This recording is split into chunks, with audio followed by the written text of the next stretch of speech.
Olá amigos do canal, mais um vídeo para vocês. Pessoal, dá uma dica rápida aqui sobre esse veículo. Hoje a gente está aqui com uma L200, né?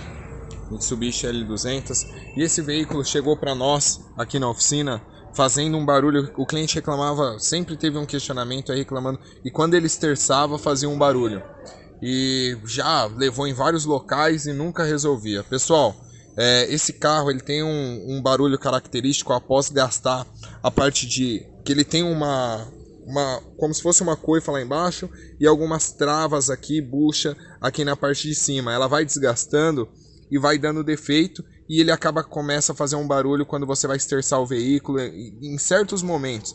Ora faz, ora não faz, é um negócio que acaba incomodando o cliente, tá certo? Então, para você que tem esse mesmo tipo de veículo e tem esse tipo de barulho, ou até outro veículo e está com barulho que não descobre, traga até a nossa oficina, pessoal. A gente tem os melhores profissionais e ferramentas para resolver o problema de vocês, descobrir e dar um bom diagnóstico aí para você não ter que ficar levando o carro em vários lugares e não resolver o problema, tá certo? E acabar se frustrando. Então, pessoal, fica essa dica para vocês. Para quem gostou do vídeo, deixa o joinha. Para quem não é inscrito, se inscreva no canal e até o próximo vídeo.